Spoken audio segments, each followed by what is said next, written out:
ఎటు నడుస్తుంది? నేనైతే ఒక ఎమ్మెల్సీగా, ఒక తటస్థుడిగా, ఇప్పుడు నేను ఒక ఇండిపెండెంట్గా ఈ విషయాన్ని నేను పూర్తిగా పరిశీలిస్తే నాకు కొన్ని కొత్త కోణాలు ఇందులో కనపడుతున్నాయి. నా అబ్జర్వేషన్స్ కూడా నేను చాలా గట్టిగా చేస్తే చాలా విచిత్రమైన వ్యవహారం కనబడుతుంది ఇక్కడ.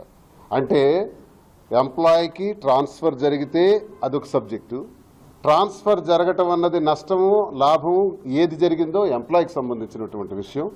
ఇది రెండు రాజకీయ వర్గాలకు ఎలా చెందుతుంది? ఇది రెండు కులాలకు ఎందుకు చెందుతుంది? ఇది ఎందుకు ఆపాదిస్తున్నారు అన్నది బాగా నేను ఒకసారి లోతుగా పరిశీలిస్తే నాకు అందినటువంటి సమాచారం ప్రకారం నేను తెలుసుకుంది.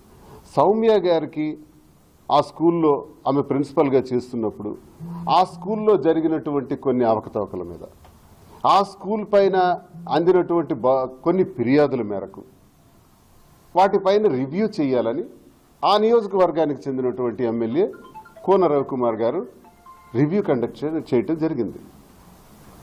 ఎమ్మెల్యేకున్న ప్రివిలేజెస్ ప్రకారం రివ్యూ కండక్ట్ చేయొచ్చు, ఫైల్స్ అడగొచ్చు, ఫైల్స్ తెప్పించుకోవచ్చు, వాటి వెరిఫై చేయొచ్చు, వాటిపైన ఒపీనియన్ అధికారికి చెప్పొచ్చు.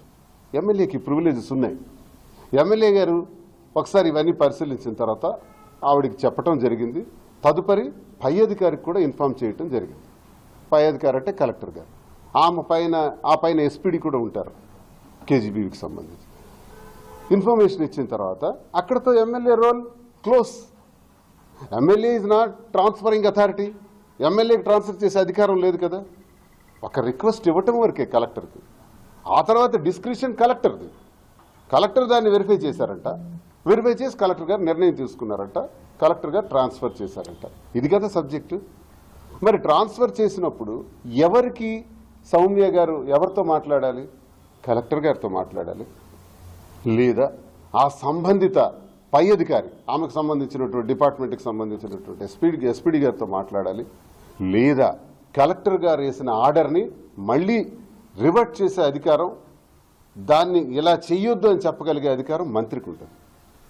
మంత్రితో మాట్లాడాలి, మంత్రి గారిని అడగాలి. మంత్రి గారు కూడా పరిశీలించి కలెక్టర్ గారికి ఆదేశాలు జారీ చేయాలి.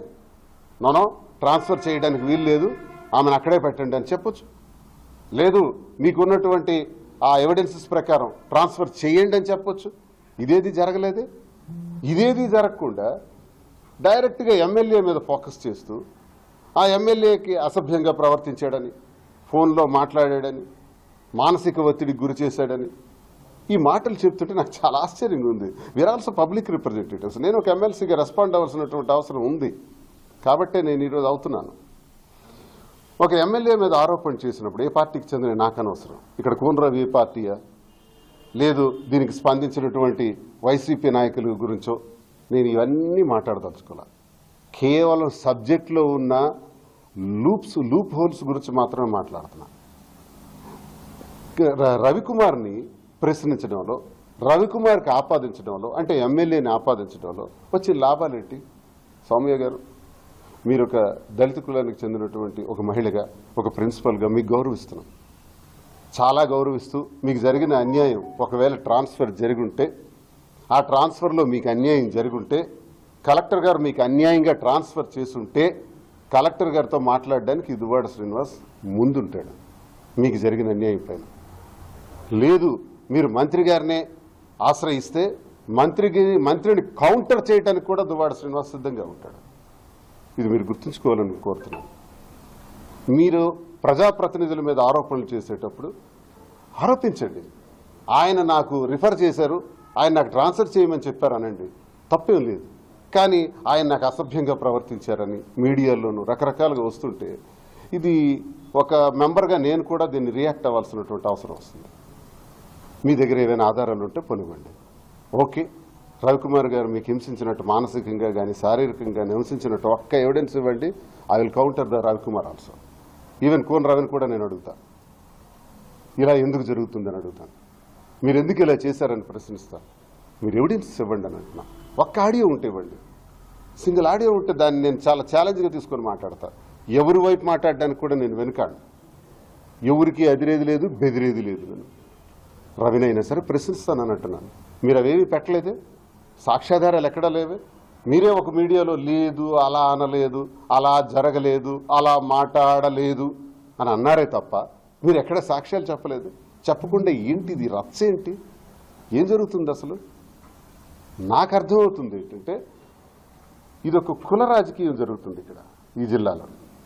అంటే వైసీపీ, ఈ రెండు ప్రధాన పార్టీలు వైసీపీ, తెలుగుదేశం. వైసీపీలో అణగదొక్కే కార్యక్రమం ఎప్పటి నుంచో నడుస్తుంది. అంటే గ్రేట్ ధర్మాన ప్రసాద్, ధర్మాన కృష్ణదాస్, ఈ సోదరుల ఆధ్వర్యంలో ఇది నడుస్తుంది. అందులో బాగా వైబ్రెంట్గా మాట్లాడి చాలా ఫోర్స్ఫుల్గా మాట్లాడే నాలాంటి ఫెరోషియస్ లీడర్స్ మీద ఖచ్చితంగా టార్గెట్ పెట్టారు. నాకు సస్పెండ్ చేయించారు, ఏదో చేయించారు, పక్కన పెడతాం. ఆ సబ్జెక్ట్ ఇప్పుడు సంబంధం లేదు, అది అప్రస్తుతం. అంటే ఒక కులం మీద దాడులు జరుగుతున్నాయి ఇక్కడ. ఒక పక్కడ ఎటు నడుస్తుంది. నేనైతే ఒక ఎమ్మెల్సీగా, ఒక తటస్థుడిగా, ఇప్పుడు నేను ఒక ఇండిపెండెంట్గా ఈ విషయాన్ని నేను పూర్తిగా పరిశీలిస్తే నాకు కొన్ని కొత్త కోణాలు ఇందులో కనపడుతున్నాయి. నా అబ్జర్వేషన్స్ కూడా నేను చాలా గట్టిగా చేస్తే చాలా విచిత్రమైన వ్యవహారం కనబడుతుంది ఇక్కడ.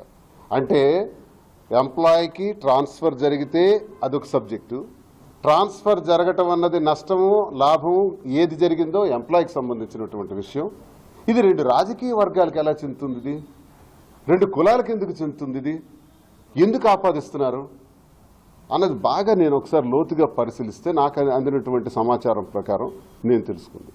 సౌమ్య గారికి ఆ స్కూల్లో ఆమె ప్రిన్సిపల్గా చేస్తున్నప్పుడు ఆ స్కూల్లో జరిగినటువంటి కొన్ని అవకతవకల మీద, ఆ స్కూల్ పైన అందినటువంటి కొన్ని ఫిర్యాదుల మేరకు వాటిపైన రివ్యూ చేయాలని ఆ నియోజకవర్గానికి చెందినటువంటి ఎమ్మెల్యే కోన రవికుమార్ గారు రివ్యూ కండక్ట్ చేయడం జరిగింది. ఎమ్మెల్యేకున్న ప్రివిలేజెస్ ప్రకారం రివ్యూ కండక్ట్ చేయొచ్చు, ఫైల్స్ అడగొచ్చు, ఫైల్స్ తెప్పించుకోవచ్చు, వాటి వెరిఫై చేయొచ్చు, వాటిపైన ఒపీనియన్ అధికారికి చెప్పొచ్చు. ఎమ్మెల్యేకి ప్రివిలేజెస్ ఉన్నాయి. ఎమ్మెల్యే గారు ఒకసారి ఇవన్నీ పరిశీలించిన తర్వాత ఆవిడికి చెప్పడం జరిగింది. తదుపరి పై అధికారికి కూడా ఇన్ఫామ్ చేయటం జరిగింది. పై అధికారి అంటే కలెక్టర్ గారు. ఆ పైన ఎస్పీడీ కూడా ఉంటారు కేజీబీకి సంబంధించి. ఇన్ఫర్మేషన్ ఇచ్చిన తర్వాత అక్కడతో MLA role close. MLA is not transferring authority. ఎమ్మెల్యేకి ట్రాన్స్ఫర్ చేసే అధికారం లేదు కదా. ఒక రిక్వెస్ట్ ఇవ్వటం వరకే కలెక్టర్కి. ఆ తర్వాత డిస్క్రిప్షన్ కలెక్టర్ది. కలెక్టర్ దాన్ని వెరిఫై చేశారంట. వెరిఫై చేసి కలెక్టర్ గారు నిర్ణయం తీసుకున్నారంట. కలెక్టర్ గారు ట్రాన్స్ఫర్ చేశారంట. ఇది కదా సబ్జెక్టు. మరి ట్రాన్స్ఫర్ చేసినప్పుడు ఎవరికి సౌమ్య గారు ఎవరితో మాట్లాడాలి? కలెక్టర్ గారితో మాట్లాడాలి, లేదా ఆ సంబంధిత పై అధికారి ఆమెకు సంబంధించినటువంటి డిపార్ట్మెంట్కి సంబంధించినటువంటి ఎస్పీడీ గారితో మాట్లాడాలి, లేదా కలెక్టర్ గారు వేసిన ఆర్డర్ని మళ్ళీ రివర్ట్ చేసే అధికారం, దాన్ని ఇలా చెయ్యొద్దు అని చెప్పగలిగే అధికారం మంత్రికి ఉంటుంది. మంత్రితో మాట్లాడాలి, మంత్రి గారిని అడగాలి. మంత్రి గారు కూడా పరిశీలించి కలెక్టర్ గారికి ఆదేశాలు జారీ చేయాలి. నోనో ట్రాన్స్ఫర్ చేయడానికి వీలు లేదు, ఆమెను అక్కడే పెట్టండి అని చెప్పొచ్చు. లేదు మీకున్నటువంటి ఆ ఎవిడెన్సెస్ ప్రకారం ట్రాన్స్ఫర్ చేయండి అని చెప్పొచ్చు. ఇదేది జరగలేదే. ఇదేది జరగకుండా డైరెక్ట్గా ఎమ్మెల్యే మీద ఫోకస్ చేస్తూ ఆ ఎమ్మెల్యేకి అసభ్యంగా ప్రవర్తించాడని, ఫోన్లో మాట్లాడాడని, మానసిక ఒత్తిడికి గురి చేశాడని ఈ మాటలు చెప్తుంటే నాకు చాలా ఆశ్చర్యంగా ఉంది. We are also public representatives. నేను ఒక ఎమ్మెల్సీగా రెస్పాండ్ అవ్వాల్సినటువంటి అవసరం ఉంది కాబట్టే నేను ఈరోజు అవుతున్నాను. ఒక ఎమ్మెల్యే మీద ఆరోపణ చేసినప్పుడు ఏ పార్టీకి చెందిన నాకు అనవసరం. ఇక్కడ కోనరావు ఏ పార్టీయా, లేదు దీనికి స్పందించినటువంటి వైసీపీ నాయకుల గురించో నేను ఇవన్నీ మాట్లాడదలుచుకోలే. కేవలం సబ్జెక్ట్లో ఉన్న లూప్ హోల్స్ గురించి మాత్రమే మాట్లాడుతున్నా. రవికుమార్ని ప్రశ్నించడంలో, రవికుమార్కి ఆపాదించడంలో, అంటే ఎమ్మెల్యేని ఆపాదించడంలో వచ్చే లాభాలేంటి? సౌమ్య గారు, మీరు ఒక దళిత కులానికి చెందినటువంటి ఒక మహిళగా, ఒక ప్రిన్సిపల్గా మీకు గౌరవిస్తున్నాం, చాలా గౌరవిస్తూ మీకు జరిగిన అన్యాయం ఒకవేళ ట్రాన్స్ఫర్ జరుగుంటే, ఆ ట్రాన్స్ఫర్లో మీకు అన్యాయం జరుగుంటే, కలెక్టర్ గారు మీకు అన్యాయంగా ట్రాన్స్ఫర్ చేసుంటే కలెక్టర్ గారితో మాట్లాడడానికి దువ్వాడ శ్రీనివాస్ ముందుంటాడు మీకు జరిగిన అన్యాయం పైన. లేదు మీరు మంత్రి గారినే ఆశ్రయిస్తే మంత్రిని కౌంటర్ చేయడానికి కూడా దువ్వాడ శ్రీనివాస్ సిద్ధంగా ఉంటాడు. ఇది మీరు గుర్తుంచుకోవాలని కోరుతున్నాను. మీరు ప్రజాప్రతినిధుల మీద ఆరోపణలు చేసేటప్పుడు ఆరోపించండి. ఆయన నాకు రిఫర్ చేశారు, ఆయన నాకు ట్రాన్స్ఫర్ చేయమని చెప్పారనండి, తప్పేం లేదు.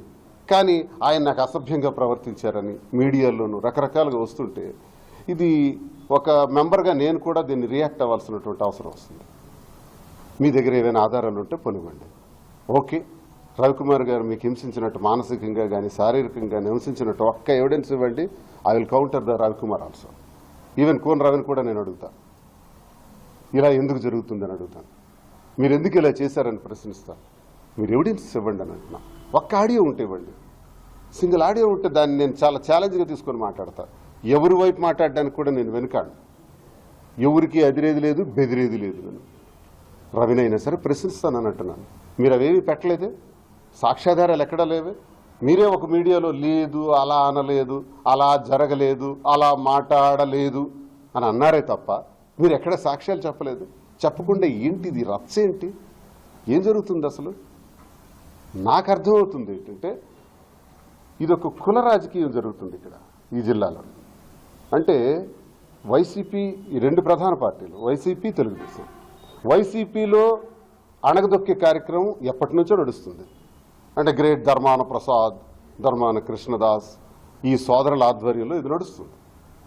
అందులో బాగా వైబ్రెంట్గా మాట్లాడి చాలా ఫోర్స్ఫుల్గా మాట్లాడే నాలాంటి ఫెరోషియస్ లీడర్స్ మీద ఖచ్చితంగా టార్గెట్ పెట్టారు.